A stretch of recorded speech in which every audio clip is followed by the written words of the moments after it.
Explication liée à l'accord, Biya a signé la plus grosse arnaque du siècle. Les chefs d'État Paul Biya et Teodoro Obiang ont signé un document qui lie les deux pays représentés par un contrat que l'avocat me Christian Beaumont Antimban c'est désavantageux pour le Cameroun, il l'explique dans la tribune Siedessou. Un autre scandale minier. Paul Biya brade les plus grandes réserves de gaz du Cameroun. Le président guinéen Teodoro Obiang Mbasogo et son homologue du Cameroun Paul Biya ont signé vendredi le 17 mars 2023, en marge du sommet de la CEMAC qui s'est tenu à Yaoundé, un accord sur l'exploitation des puits gaziers de Yoyo situés à la frontière entre le Cameroun et la Guinée équatoriale et de Tinde dans la région du sud-ouest, objet d'un permis d'exploitation en partage entre le Cameroun, la société russe Lukoil et une société britannique. Cette signature de si grande importance n'a curieusement pas fait l'objet d'une attention et curiosité particulière de la presse ce lundi matin, encore moins l'objet de débats dominicaux hier, c'est dire, sans offenser qui que ce soit que la presse et les médias camerounais sont largués.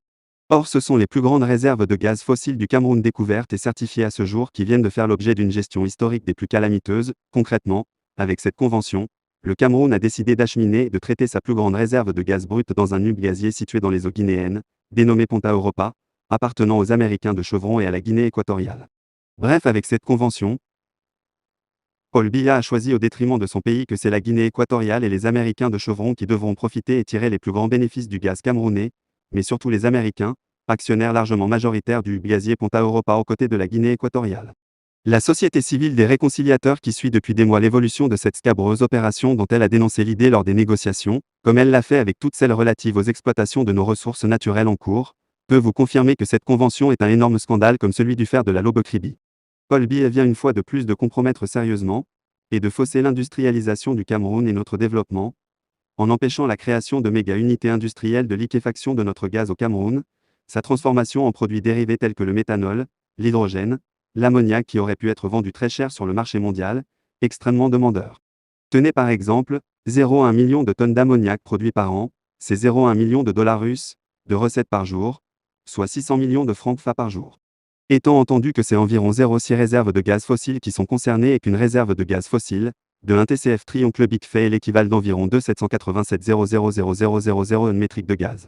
On peut selon des experts envisager le développement de 0,6 unités industrielles pétrochimiques de capacité de 0,1 million de tonnes avec la quantité de gaz vendue à l'état brut aux Américains de Chevron. C'est donc environ 0,6 millions de tonnes métriques de produits dérivés du gaz qu'aurait produit le Cameroun. Ce qui correspondrait après transformation en méthanol, ammoniac ou hydrogène, à raison de 300-600 millions de francs CFA de recettes quotidiennes, à multiplier par 360 jours pour avoir une idée du chiffre annuel généré par ces 0,6 unités industrielles qui auraient pu être créées, soit par an, près de 13 000 milliards de francs CFA de rentrée financière, c'est-à-dire 2 fois le budget actuel de l'État du Cameroun sur un an d'exploitation. Le Cameroun serait devenu un pays développé.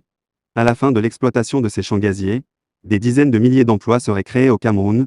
Aussi, une partie de ce gaz aurait permis d'alimenter en abondance le Cameroun en électricité moins chère et propre. Ce serait définitivement la fin des pénuries d'électricité pour les industries et les ménages. Le surplus aurait même été exporté vers le Nigeria, le Tchad, Centrafrique, la RDC. Or la vente du gaz à l'état brut ne rapporte absolument rien au Cameroun. Car contrairement à ce qu'on pourrait penser, les prix du gaz vendu à l'état brut sont extrêmement faibles. Même dans un pays comme la Russie qui est le deuxième producteur mondial de gaz après les États-Unis, ses recettes d'exportation en gaz naturel ne représentent environ que 10% de son budget national, loin derrière le pétrole avec près de 40% de recettes budgétaires. La légitime question qu'on se pose dès lors est celle de savoir pourquoi Paul Biya, longtemps réticent à exploiter à vil prix les ressources naturelles du Cameroun, a décidé au crépuscule de sa longue présidence de plus de 40 ans, de brader les plus importantes richesses du Cameroun aux grandes puissances, sachant pertinemment que le prochain pouvoir ne pourrait pas tenir un bras de fer avec de telles puissances dans une volonté de remise en question de ses contrats spoliateurs. Nous y reviendrons. Le fer de Kribi-Lobe qui est le seul gisement de fer exploitable sans lourd investissement, seulement 400 milliards d'investissements pour 60,000 milliards de recettes aux Chinois, les plus grandes réserves de gaz fossile du Cameroun de Yoyo et éteintes aux Américains, le curieux maintien du franc CFA au profit de la France lors de ce dernier sommet de la CEMAC. Mais vu l'urgence et le péril, la société civile des réconciliateurs appelle les forces vives et saines de la nation à s'opposer à toutes ces conventions minières de dernière heure du régime du renouveau. Nous devons éviter d'être les complices de la spoliation du Cameroun sous nos yeux. L'histoire nous condamnera.